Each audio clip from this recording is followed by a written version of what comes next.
Olá, ouvintes. Meu nome é Carol Messeder. Olá, pessoal. Meu nome é Fabrício Dias. Amanda Alcântara. Estamos aqui reunidos para mais um podcast, nosso podcast semanal, trazendo assuntos médicos, não médicos e de vida aí para vocês. E hoje nós vamos falar de um assunto que é super importante, que a gente já até fez live, os seguidores antigos eles vão lembrar, que é dor torácica, não é isso? Por que é importante falar de dor torácica? Primeiro, porque é a segunda causa de atendimento no pronto-socorro no mundo. No Brasil, estima-se aí um atendimento de mais ou menos 5 milhões de pacientes por causa de dor torácica e pelo potencial de mortalidade que tem envolvido nisso. Então, a gente vai conversar um pouquinho, trazer aspectos que são relevantes na avaliação do paciente com dor torácica e tentar aí trazer algumas coisas mais práticas para vocês, igual a gente gosta. Eu costumo falar que qualquer especialista um dia vai se deparar com um paciente com a queixa de dor torácica, seja no ambiente de urgência e emergência e seja no ambiente ambulatorial. Então, a gente tem que saber identificar, que é o que a Carol falou, as causas potencialmente fatais de dor torácica e as causas não fatais. Porque quando a gente diferencia, e como que a gente vai diferenciar isso? Só pela característica da dor torácica. Então, por isso é importante o quê? Uma anamnese bem feita, né? E a gente saber qual que é o tipo de dor torácica que o paciente está tendo. Então, a gente vai tentar aqui resumir aí para vocês. E o desafio é fazer isso em 30 minutos. Em 30 minutos, né? Cronômetro ligado. Inclusive, né, Carol, a gente colocou no e-book nosso, né, um capítulo de dor torácica, e a gente tentou aí fazer o mais didático possível pra gente facilitar, né? Seria impossível esgotar o tema, o objetivo não é esse, é fazer uma revisão trazendo os tópicos mais importantes, vamos dizer assim. Isso, é isso? Isso, né, Fabrício? E o objetivo de fazer em 30 minutos primeiro, não ficar aquele monte de informação que a gente não consegue sistematizar e acaba que não ouve o que precisa.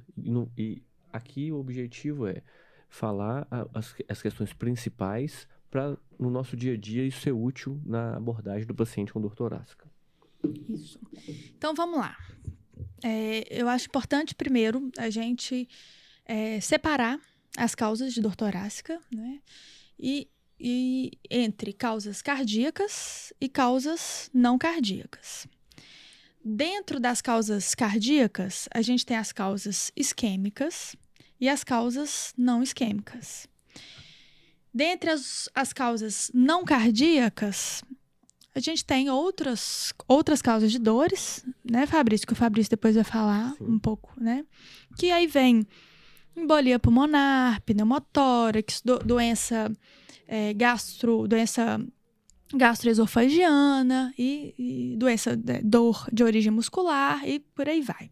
Então, falando aí das doenças de causas da dor torácica de causa cardíaca, né? Então, a principal e que a gente tem que saber identificar é a causa isquêmica, né? Então, como que é o tipo da dor torácica isquêmica? É uma dor torácica que eu acho que o leigo sabe como o paciente está o quê? Infartando, né? Que, né, não é no conceito não é esse, né? Mas o que é? Que todo mundo sabe, essa pessoa tá infartando. É uma dor o quê? Uma dor torácica em aperto que geralmente irradia para o braço esquerdo ou para o braço direito. Pode ser também uma dor em queimação retroesternal, né, que aí é a dor tipo B, que também pode irradiar para os dois braços, né, e num paciente que tem muitas comorbidades, muitos fatores de risco para doença coronariana. Por quê? Se você tem esse tipo de dor torácica, né, neste tipo de paciente, a gente tem que agir, né, e tem que tratá-lo como um paciente que tem síndrome coronariana aguda. Né? Então, essa é a dor de origem cardíaca isquêmica. E a dor torácica cardíaca de origem não isquêmica. Aí entra outras causas cardíacas, como, por exemplo, pericardite, né? Como que é a dor da pericardite? É uma dor...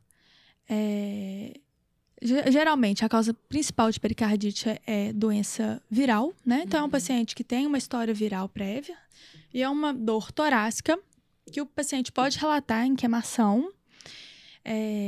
E essa dor, ela melhora com a posição do paciente. Então, isso é uma dica para a gente identificar uma dor torácica de pericardite. Ela melhora quando o paciente, o quê? Inclina o tronco para frente. Claro que com outros dados clínicos, né? Que aí a gente vai pedir um eletro, a gente vai ver, a gente pode observar o quê? Um supradifuso, né? Então, na ausculta cardíaca, a gente vai ter um atrito pericárdico, né? Mas é tipicamente isso, né? Então, dor cardíaca não isquêmica. Pericardite é uma. Uma outra causa que eu gosto muito é que aí entra as valvulares, né? As causas valvulares, que entra a estenose aórtica, que é uma causa de dor torácica que o tipo de dor torácica é muito parecido com a doença isquêmica, então tem que ficar atento. Por quê? Porque o paciente geralmente refere uma dor em aperto que irradia para o braço esquerdo, podendo irradiar para o braço direito. A única diferença aí é que na dor isquêmica, o paciente tem essa dor em repouso. Na estenose aórtica, a dor torácica acontece quando o paciente movimenta, faz algum esforço físico. Mas tem muitas características parecidas com a dor torácica cardíaca isquêmica. E a gente tem também, falando aí das válvulas, né, é o prolapso mitral, que pode dar dor torácica e a dor é um pouco diferente da estenose aórtica, porque geralmente é uma dor em repouso, é uma dor em queimação, mas o paciente refere ela em repouso, não quando faz esforço físico. E aí, gente, vem a anamnese completa, né? Que aí você vai auscultar, vai ter um sopro, enfoque mitral, né? Se tiver uma regurgitação associada e por aí vai. Então, falamos aí, dor torácica, da cardíaca não isquêmica, pericardite, de origem valvular, né? Que a gente fala. Prolapso da válvula mitral, estenose aórtica. E vem uma outra que todo mundo esquece, que é a cardiomiopatia hipertrófica, né? Que é uma doença genética, né? Autossômica, dominante, e que o paciente tem uma dor torácica parecida também com a dor isquêmica.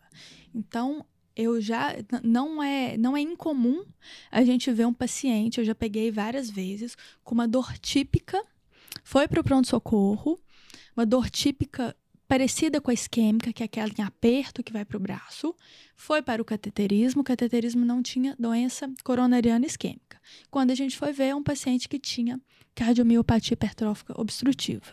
Então, lembrar dessas causas aí não cardíacas. Cardíacas não isquêmicas, né? Eu acho que é isso, assim. E aí vem as causas de dor torácica não cardíacas, né? Que o Fabrício, você vai falar um pouquinho, né, Fabrício? Sim, dentre elas, assim, vamos começar pelas as duas, na minha opinião, mais graves, não é na minha opinião, é na literatura, né? Então, assim, são que depois a gente vai colocar, a gente vai resumir nas causas mais graves. Então, das causas não cardíacas, as mais importantes são as causas vasculares, dentre elas, dissecção de aorta e embolia pulmonar. Começando com a dissecção aguda de aorta, também é uma doença, a gente está falando aqui de dicas ou de sinais clínicos, a importância da anamnese e do exame físico.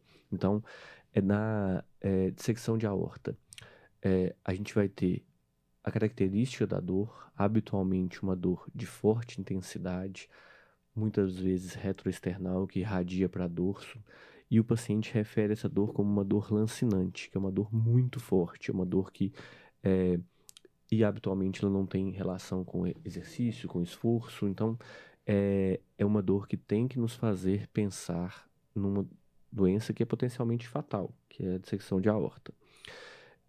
Além disso, no exame físico do paciente, né? Então, assim, eu vou ver a alteração de pulsos de membros inferiores, superiores e inferiores.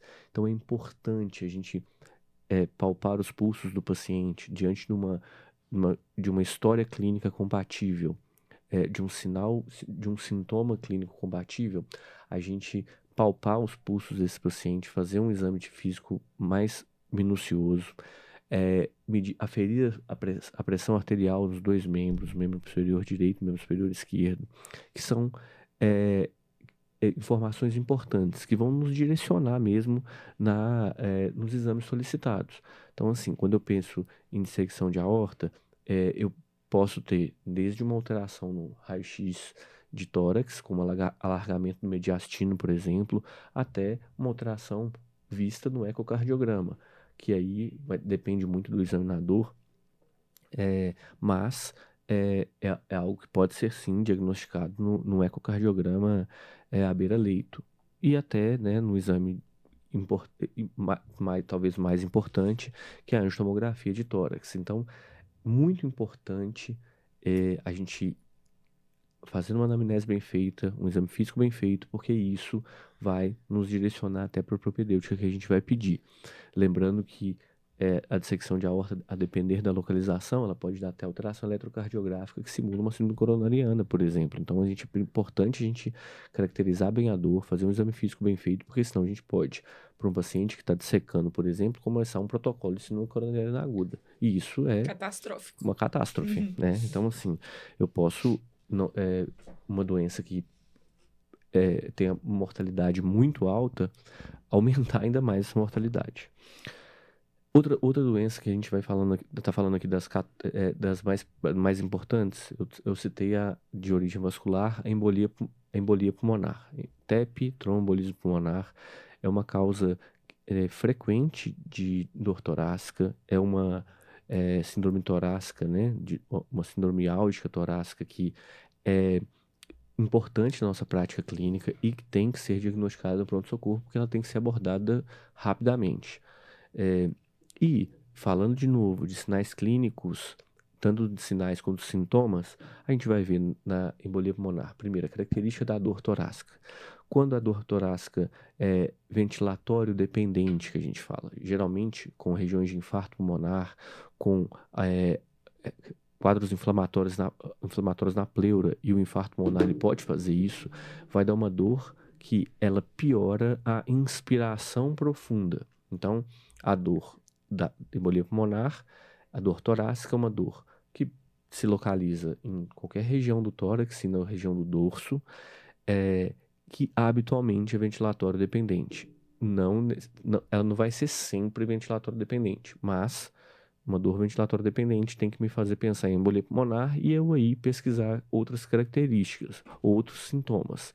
Exemplo, presença ou não de dispneia, de falta de ar, presença ou não de síncope, é importante, causa de síncope, embolia pulmonar. Quadros graves habitualmente podem ocorrer com síncope. Então, paciente que está dispneico, paciente que está com frequência respiratória aumentada, taquipneico, paciente que referiu uma dor ventilatória dependente, esse paciente eu tenho que pensar em embolia pulmonar. Lembrar aí falando de história clínica, serve para qualquer dor torácica, fatores de risco para ter a doença em questão. Então, super importante.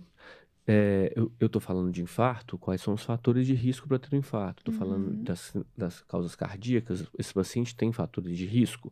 Esse paciente tem fatores de risco para ter embolia pulmonar? Ele fez uma cirurgia recente, ele tem uma história de TVP ou TEP prévias, ele tem uma história oncológica, ele tem uma imobilização, ele tem alguma trombofilia prévia. Então, assim, é importante a gente colher a história bem feita, fazer uma anamnese bem feita, colher uma história prévia adequada, porque isso vai me ajudar na hora de pedir os exames. E lembrando que a gente tem episódios sobre TEP. Exatamente. Então, acho que é o terceiro, se não me engano. Tem lá, podcast TEP em 30 minutos. TEP em 30 minutos também. Então, assim, já falamos de TEP, então... Pega, sai desse aqui e vai pro de TEP. Pra você saber tudo de dor torácica e dos diagnósticos diferenciais. Eu gosto de falar que a gente, quando tá montando um diagnóstico, quando a gente tá fazendo raciocínio clínico, é como se a gente estivesse montando peças de um quebra-cabeça, né? Então, isso vai começar com a história bem coletada. E aí, no exame físico, a gente junta mais algumas pecinhas. Na história, ali no contexto, na história prévia, nos fatores de risco, a gente vai juntando. Quanto mais peças a gente tiver, mais fácil fica de montar. Só que a gente só vai ter as peças se a gente souber o que tá procurando. A gente só cumprimenta quem a gente conhece. Então, não tem jeito. A gente tem que saber. Uma combinação. De tipo da dor, comorbidades, né, história prévia. Apresentação clínica, exame físico. Sim, quando a gente monta um algoritmo de avaliação do paciente com dor torácica, então, assim, qualquer algoritmo que a gente montar, e a sistematização ela vai servir para isso, então, assim, eu tenho que... Porque convenhamos que nós estamos falando de paciente que está numa situação de urgência. Sim. A gente está falando de um paciente, né? Tudo bem, eu posso atender no meu consultório um paciente com dor torácica, eu posso. Mas você vai encaminhar ele Mas aí você vai fazer... urgência. Dependendo do tipo de dor, né? Que isso que é importante, né? Por isso que... Então, assim, o que a gente tem que fazer? Ter isso bem sistematizado, porque... eu vou ser mais ágil. Então... amo essa palavra. E eu não vou deixar passar tanta coisa. Sistematização. Exatamente. Isso é para quem está começando ou até para quem tem anos de carreira. Se você sistematiza, você consegue ter mais agilidade no diagnóstico e na conduta. Você consegue não deixar passar alguma coisa, porque você tem um passo a passo ali na sua cabeça, né? Exatamente. Assim, a gente que tem... medicina, se você... principalmente nas situações de urgência, se você tem... e a gente vê isso claramente, né? Assim, os protocolos de atendimento à emergência, por exemplo, a parada cardíaca, é literalmente uma receita de bolo mesmo, assim. Então, assim, é tudo muito sistematizado, tudo muito bem organizado pra gente não deixar passar nada, assim. E principalmente para aquele médico que está começando, por mais experiente é importante? Mas às vezes com a experiência você vai conseguindo ser mais ágil, ver o que é mais importante. E aquilo fica enraigado ali, né? Exatamente. Então, mas naqueles pacientes que não são, para aqueles médicos, na verdade, que estão começando assim, saber as características da dor, a epidemiologia, a história prévia, sistematizar isso direitinho vai te ajudar muito na avaliação desse paciente, na condução desse paciente inicialmente. E eu vou só puxar um pouquinho, né, para o lado ali das causas cardíacas, né, de dor torácica, e para o pessoal, né, os alunos, os residentes, porque é muito importante a ausculta cardíaca, né? Porque a ausculta cardíaca vai te guiar um pouco. Por exemplo, um paciente com dor torácica, que na ausculta cardíaca tem um sopro importante no foco aórtico, né? Então, você pode pensar que esse paciente, essa dor é devido à estenose aórtica, né? Na pericardite, às vezes na ausculta você consegue um atrito pericárdico. Sim. Na dissecção de aorta, às vezes você tem o quê? Um sopro de insuficiência aórtica. Então, a ausculta cardíaca, numa avaliação de dor torácica, é muito importante. E, às vezes, a gente esquece disso, assim, né? E aí a importância, assim, é frisar, de novo, a gente já falou isso várias vezes aqui em outros episódios, a gente falou isso no nosso episódio que a gente fala das habilidades médicas e não médicas, mas, de novo, assim, o paciente está falando pra gente na anamnese o diagnóstico. Sim. Muitas vezes ele nos conta o diagnóstico. Então, subestimar isso é dificultar a nossa vida. É empacotar o paciente, todos os pacientes no mesmo pacote, e eu não sei o que eu vou pedir. Então, eu peço tudo. Então, aí, diante de alterações nos exames laboratoriais, eu vou lá e peço exame de imagem, exame laboratorial, ou novos exames laboratoriais, aí eu começo... Aí eu estou interpretando o exame, eu não estou interpretando o quadro clínico do paciente. Eu costumo falar até isso para os pacientes, né, que a gente criou uma cultura de exame a torto e a direito, né, assim, a gente faz muitos exames, só a gente faz, alguns de maneira correta, outros de maneira exagerado, muito exagerada. Né? Então, assim, exame de novo, ele não mudou o nome, ele é exame complementar. Então, assim, é um exame complementar. Então, para usar... A gente tem que pensar, né, quando pedir porque, às vezes, e o que vai mudar, né, na nossa conduta. Eles podem nos atrapalhar. Frequentemente isso acontece. Se é uma acontece solicitação mal indicada, né? Depois fica aquele exame ali, e agora? Eu tenho que fazer alguma coisa com esse exame. Que é o caso clínico que a gente vai apresentar. Ah, é verdade. Né? A Amanda já tá dando spoiler, doutora Amanda. Que da troponina, né? Né? Tá tendo essa mania de pedir troponina para todo paciente no pronto-socorro. Mas a gente tem... Isso aí, se a gente for olhar, tem uma lista gigantesca de exames, a gente vai falar... Tá falando eu acho que a gente já falou de dímero na TEP. Da TEP. Então, assim, eu tenho que saber... Eu tenho que usar a ferramenta a meu favor. Isso então, é assim, importante. você não usa um martelo para você apertar um parafuso. Entendeu? Então, assim, a ferramenta, ela tem que ser indicada para o que eu tô pensando. Como assim. a Carol fala, a gente não cria provas contra... Isso é verdade. Eu adoro isso. Aí a gente contra nós mesmos. Aí a gente pode expandir a discussão, que aí eu acho que é uma nova discussão, que é... Isso eu aprendi com você, cara. É produzir... que aí é questão, infelizmente, assim, da judicialização mesmo. Não, e outra também, até para ser coerente. Eu falo isso com os meninos. O nosso prontuário, as nossas avaliações, nossos encaminhamentos, nossos relatórios, todos são como se fossem nossos cartões de visita.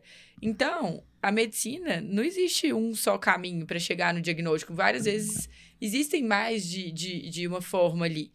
Só que você tem que ser coerente. Então, se você vai seguir por um caminho, você tem que trilhar ali todas as opções que vão, no final, chegar no diagnóstico, mas que é coerente. Não dá pra sair tirando pra tudo quanto é lado que pega mal. E assim, mas...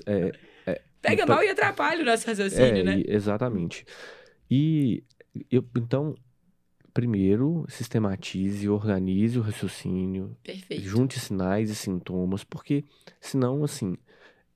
senão, às vezes, nem a coerência ela é conseguida. Assim, a gente nem consegue ser coerente. Porque é tão desorganizado. A pessoa não consegue. Eu acho muito ruim quando a gente não consegue entender a linha de raciocínio. Então, assim, isso é ruim para todo mundo, para a equipe que está acompanhando aquele paciente junto com a gente, ou se você está no PS, esse paciente vai ser internado, para a equipe de internação que vai receber esse paciente. Então, é muito legal quando você consegue ver os exames, ver a evolução, e aquilo tudo junto, você consegue entender exatamente o que o médico pensou, né, assim. E reveja, sempre, reveja.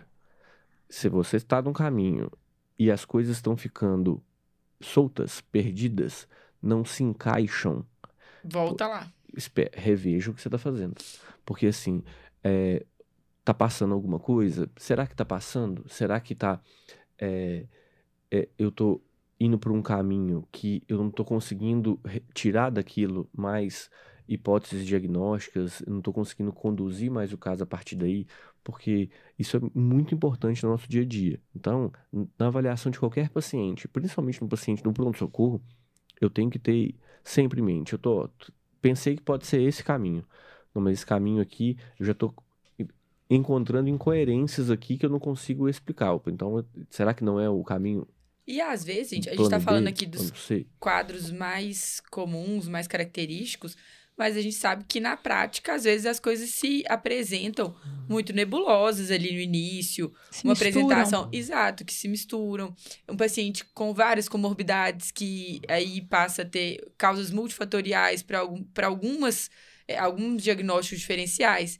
E aí, quando não é típico, a gente vai seguir um caminho e pode, no meio do caminho, ver que não era isso. Opa, vamos voltar ali. Nada de errado nisso. E claro que tem uns macetes que ajudam a gente eu falo muito, né, com os alunos, assim, que ajuda a afastar coisas causas de dor que a gente precisa preocupar mais e agir mais rápido, né? Por exemplo, né? Então eu sempre penso nas causas cardíacas, assim. Sem querer puxar pro Sem lado dela, que é cardiologista, imagina, assim, nada. Mas, por exemplo, a dor do coração, então aí tem uns macetes que para você perguntar pro paciente e dependendo da resposta, né, você fala, opa, isso não é cardíaco, eu posso ficar mais tranquilo. É TEP. É só TEP. É só TEP, né? Não é Covid, é só dengue hemorrágica. É só dissecção de aorta. Não é cardíaco, não. É só dissecção de aorta. Então, é só pneumotórax, tá bom, tranquilo. Né?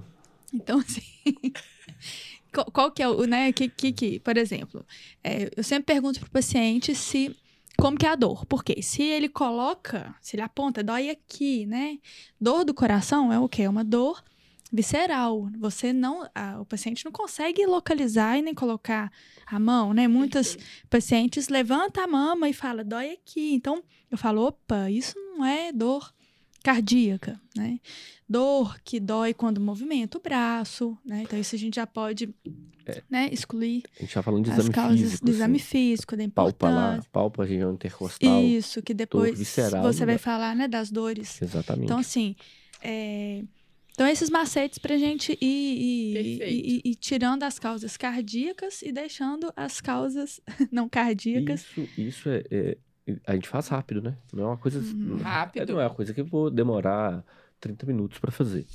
Então, só pra gente alinhavar tudo. Vamos. A Amanda falou das dores torácicas de origem cardíaca, isquêmica e não isquêmica. Isso. Isquêmica, angina. Não isquêmica, doenças da válvula, prolapso mitral, estenose aórtica, pericardite e cardiomiopatia hipertrófica. Perfeito.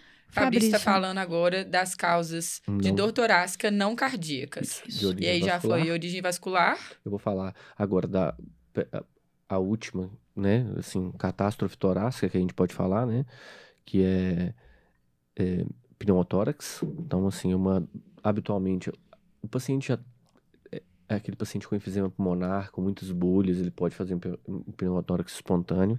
É uma dor de forte intensidade também associada à dispneia de forma bem aguda mesmo. Ele tem o pneumotórax, ele vai sentir a dor.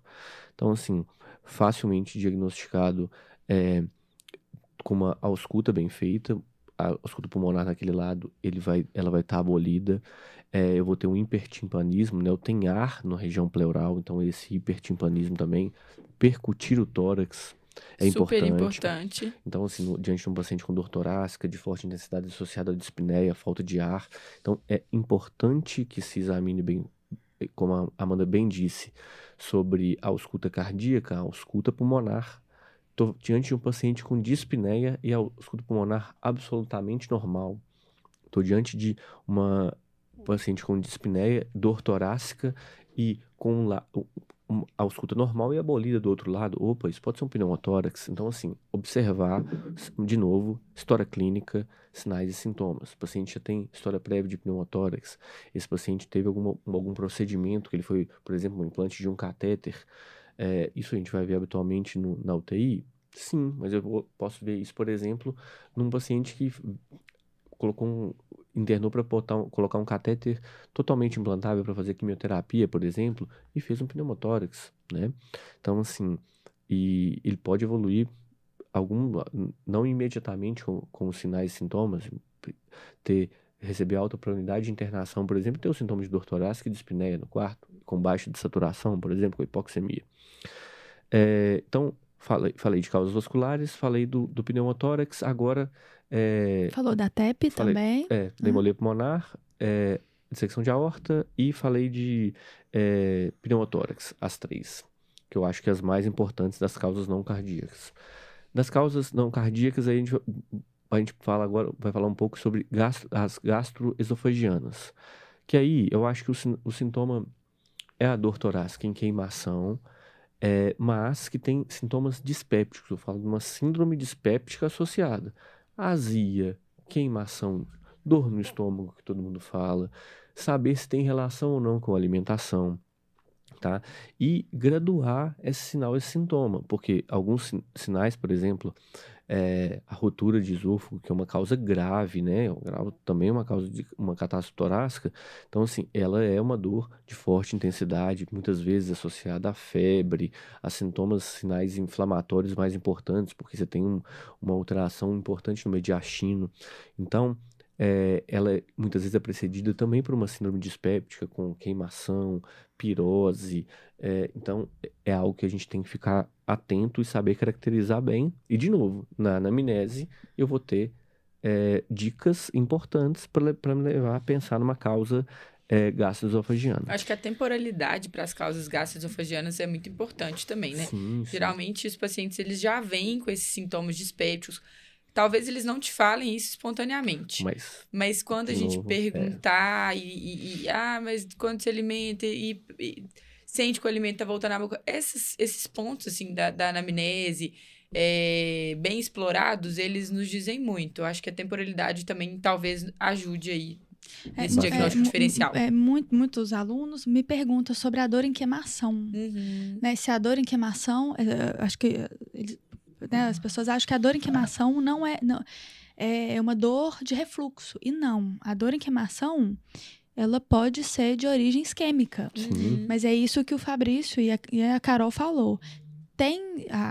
Quando do refluxo, né, você tem sintomas pépticos associados, tem a ver com alimentação, né? Então, muitas vezes, por exemplo, ela vai melhorar com a alimentação ou piorar com a alimentação. Vai ser muitas vezes o paciente, às vezes ele tá tão acostumado com aquele sintoma que ele vai sentir aquilo natural, vai achar que aquilo é natural. Então, assim, a não ser que a gente comece a direcionar, olha, isso, ele vai falar, opa, tenho, é o que você acabou de falar, Carol. Então, assim, não, isso eu tenho. Ou nem lembra, né? Não tá associando com aquilo. Isso. Então, tá achando que tá infartando, ele tá nem lembrando do estômago. Então, assim, lembrar do espasmo esofagiano também, que aí, assim, aí é o diagnóstico diferencial com dor torácica cardíaca, isquêmica, é bem mais difícil, assim. Então, tem que caracterizar bem, tá? Então, falamos de dores não cardíacas das vasculares, com TEP e dissecção de aorta. Falamos de pneumotórax, falamos das causas gastroesofágicas, principalmente ruptura de esôfago, que é a mais grave, e as síndromes dispépticas, outras, né? Úlcera, esofagite, que também vão dar dor torácica, mas essas causas menos graves e não sejam importantes, mas menos graves, que a gente pode abordá-las com mais tranquilidade. E aí tem nessa era, né, gente, nessa fase que a gente está com tantas jovens com transtorno de ansiedade, vem uma causa de dor torácica, que é o quê? Psicoemocional. Né, psicogênica. Né? Que é um diagnóstico diferencial, que também é importante a gente falar. Porque tem muitas... A gente vê isso, às vezes rotular, isso aí é psicogênico. E algumas vezes não é, né? Então, a gente tem que descartar o que é grave, buscar na história, mas é importante entrar como diagnóstico diferencial. E as musculoesqueléticas, né? Então, assim, que aí posso caracterizar a dor torácica, muitas vezes ela tem relação com a respiração, mas ela tem muita relação com a movimentação do tórax, na palpação das regiões costocondrais, nas regiões intercostais. Uma coisa importantíssima, examine o tórax do paciente, tira a camisa e olhe a pele do paciente. Herpes, por exemplo. Herpes zoster. Herpes zoster é uma causa comum de dor. Eu acho que todo mundo aqui já viu um paciente com herpes zoster que passou batido, porque ninguém tirou a blusa dele. Tirou a blusa e olhou. Olha, ectoscopia é importante. Então, assim, avalie bem, palpe o tórax, examine, faça a ectoscopia do tórax do paciente, vê se não tem nenhuma lesão. Isso é importante na avaliação do paciente com dor torácica. Perfeito. Eu acho que para fechar, pra gente conseguir falar em 30 minutos, a gente falou das catástrofes torácicas, principalmente, né? Falamos de um tanto de coisa, mas chamando atenção sempre para aquilo que é mais grave, porque pode matar rápido. Então, a gente tem que intervir, identificar muito rápido e intervir de maneira adequada. E aí, a gente tem pneumônico, que a gente ama. Tem pneumônico também para a parte da anamnese, que eu vou falar depois, mas vamos por esse mnemônico que é o PEDIR, que é P de pneumotórax, E de embolia pulmonar, D de secção aórtica, I, que é de infarto, R de rotura esofagiana. Lembrando que alguns acrescentam também o tamponamento cardíaco aqui nas catástrofes torácicas. Super importante. Junto com isso, tão importante quanto, eu acho que é o que a gente repetiu aqui no episódio inteiro, é lembrar da importância da anamnese do exame físico. Na anamnese, para a gente caracterizar bem um sintoma, a gente tem o mnemônico também, que cada vez que eu dou essa aula, o mnemônico cresce. E aí agora ele tá em Flimiades. Mas os meninos já... Depois você coloca no seu Instagram, Carol. Vou colocar. E aí, cada letrinha significa uma coisa que a gente tem que lembrar na hora que a gente tá caracterizando aquele sintoma. Então, F, de fatores de melhora ou piora. L, localização. E aí, o resto eu vou colocar lá para quem tiver no Instagram do Chama a Clínica e da Mestre Carol para vocês verem. Mas é importante isso para a gente criar estratégias e sistematizar esse raciocínio, que isso com o tempo vai se tornando mais natural, mas inicialmente não é, e é normal que não seja mesmo. Só que é importante a gente valorizar. O que às vezes a gente vê é que algumas coisas, principalmente a conversa com o paciente, o exame físico bem feito, eles têm sido pouco valorizados. E aí, com isso, a gente perde muita informação, a gente perde, às vezes, atraso diagnóstico, e não dá pra gente correr esse risco, principalmente diante das catástrofes torácicas. É isso? Eu acho que é isso, né? Eu acho que isso. conseguimos Recados finais, eu acho que deu em 30 minutos. Foi? Recados finais. Foi 30 minutos. Tá marcado aqui. Segue a gente no Instagram, @chamaclínica. Se inscreve no canal. Dá seu joinha, por favor. Precisa. Compartilhe o vídeo, mande as dúvidas. A gente não tá recebendo tanta dúvida no Na verdade, no é porque eu YouTube. esqueci. A gente não abriu pra dúvidas dessa vez. Nos vídeos. A gente pode verdade. responder nos próximos episódios. Nos vídeos, comentem lá, mandem sugestões, façam críticas, a gente quer melhorar E até isso cada vez ideias para mais. os novos episódios também, Sim. porque a gente sempre... Isso é uma coisa que está dinâmico, está em formação. Então, a gente tem alguns episódios para definir e aí toda sugestão é bem-vinda, né? Ótimo. Segue @Mestre Carol. E a frase final? Frase frase final. Eu vou Doutora falar. Amanda hoje. Hoje aham. Hoje é vai falar, minha. doutora Amanda. Então vamos lá. A medicina é aprendida à beira do leito e não na sala de aula. Não deixe que suas concepções de doença venham de palavras ouvidas na sala de aula ou lidas no livro. Veja e então argumente. Compare e controla, mas veja primeiro. Super a ver com o que a gente falou aqui o episódio inteiro, né? E eu acho que dá para complementar com uma frase Aquela que eu gostei. de Fala, William Carol. Osler. Essa também é dele. Mas ele mesmo falou e eu vou completar com outra. Desde que o paciente fale e ele te contará seu diagnóstico. Então, assim, é isso. A gente tem que deixar o paciente falar e tá atento ao que ele tá nos contando. A gente fala sempre de ouvir, né? A gente já falou essa palavra aqui, eu acho que talvez em todos os nossos episódios. Ouça o que o paciente está te contando. O paciente, ele tá muitas vezes te falando o diagnóstico. É isso que está na ambas as frases, né? Então, assim, a medicina é aprendida lendo, sim, mas principalmente vendo, ouvindo, né? Experimentando, vivendo na prática, né? Na época que a gente tem cada vez mais a medicina empacotada, cheia só de guidelines, teoria, que sim, são importantes. Mas, de novo, o centro do nosso trabalho é o paciente. E quando a gente consegue motivo ver, vamos supor, a gente teve uma aula aqui a gente conversou um bate-papo sobre TEP. E a gente vai e tem a oportunidade de examinar e de ver um paciente com TEP, muda. A gente consegue absorver aquela informação de uma maneira muito maior. Sim. Então, essa é a importância de examinar, de pegar no paciente, de tentar procurar algum achado semiológico interessante e que tenha a ver com o quadro dele. As pessoas vão ver que a gente adora o William Osler, vamos citá-lo aqui até. Vai aparecer aqui outras vezes. E tem tudo a ver com o que a gente acredita e a gente pratica mesmo, não é isso? É isso. Então É tá, isso. até a Obrigado, próxima. pessoal. É isso, obrigada. Abraço. Beijos.